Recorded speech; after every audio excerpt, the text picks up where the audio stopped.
kulungan lang tayo para hindi ko kayo mabastos. Sa surveillance video nakuha ng isang asset ng NCRPO Regional Special Operations Unit, makikita ang tatlong lalaking naghahanda para sa isang pot session sa isang apartment sa Sampaloc, Manila. Laman ng balita ngayon ang pagkakaaresto kay PO1 Ferdinand Rafael. Ito yung video kung saan nakunan siya ng isang police asset na gumagamit umano ng illegal na droga. At yan ang naging dahilan kung bakit nagkaroon ng operasyon kung saan nahuli siya na may daladalang ilang sachet ng hinihinalang shabu na nagkakahalaga ng 100,000 piso.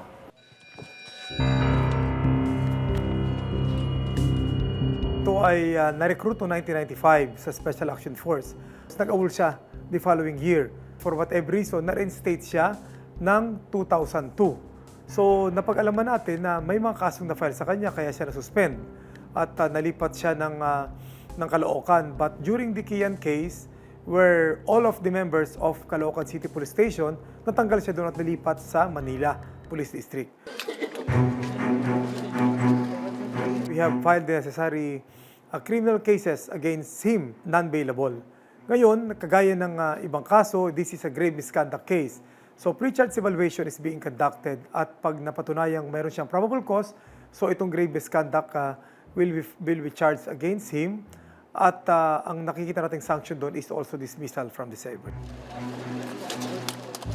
Siya ngayon ay nakakulong sa Regional Special Operations Unit Detention Cell dito sa Campagong Diwa, Bicutan. Sa dokumentong ito mula sa PNP Internal Affairs Service o IAS, mula July 2016 hanggang February 2019, umabot na sa mahigit 22,000 kawani ng Philippine National Police ang sinampahan ng kasong administratibo. Sa bilang na ito, mahigit 15,000 kaso ng mga kawani ng PNP ang resolved o may resolusyon na. Mahigit 6,000 kaso naman ang pending pa o naghihintay ng resolusyon. Kapag uniformado ang kriminal, sino nga habol sa kanila? Ito ay state terrorism. Terorismo at krimen na ginagawa ng Estado laban sa atin. Kasi tandaan natin, ang pulis ang dapat nagsisilbi sa atin. They serve and protect. Pero if they kill and persecute us, anong mangyayari sa atin? Sa survey ng Social Weather Station, so SWS, nitong February 2019, sa 1,400 tinanong sa survey, 68% ang naniniwalang sangkot ang mga pulis sa kalakalan ng iligal na droga sa bansa. 5% ang hindi naniniwala at 26% naman ang undecided. Ang sabi sa survey, 68% ng mga sinurvey, sabi naniniwala sila na ang mga pulis ay involved sa illegal drugs. Well, it's because unang-una, no, nakita nila itong mga mangilan-ngilan na mga tao na to.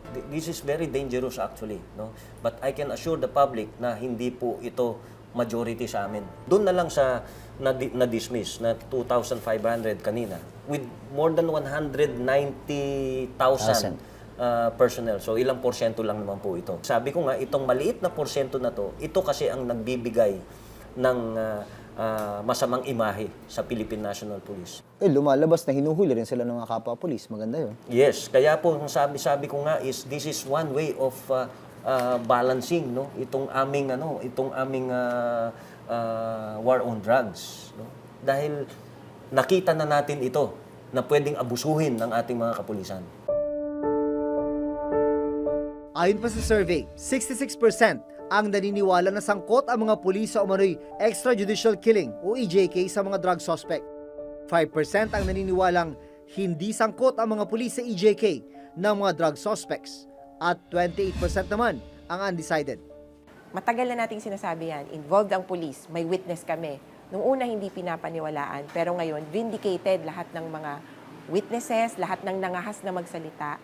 Nakakatuwa na tumaas na yung percentage ng mga tao na naniniwala. Ibig sabihin, nakikinig sila. 66% ang sabi, involved ang mga pulis sa EJK, extrajudicial killings. Well, we cannot totally deny that.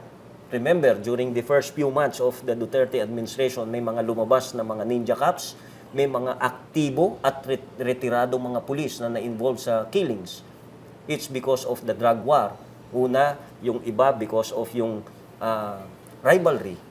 Pangalawa doon, natakot sila na baka ikanta sila nung kanilang mga asset.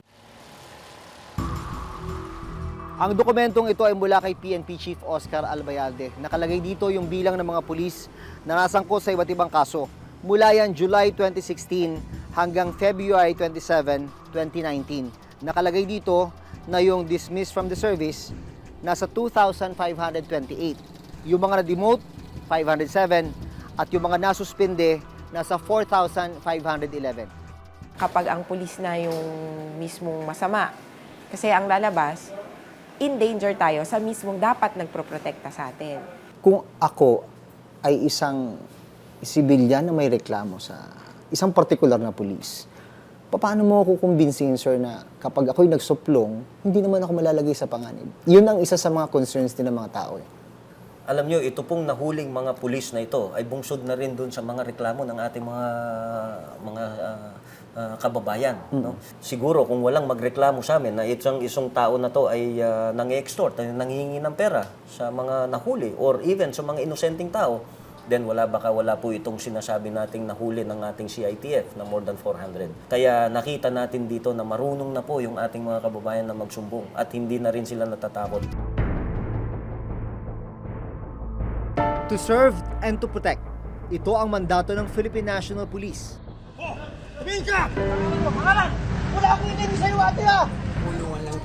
Pero hindi maikakaila na nadudungisan ang kredibilidad ng pambansang pulisya dahil sa mga tiwaling pulis. Kung ang simpleng mamamayan ay napapanagot kapag nakagawa ng kasalanan, hindi ba dapat mas mataas ang pamantayan kapag mismong nagpapatupad ng batas ang lumabag?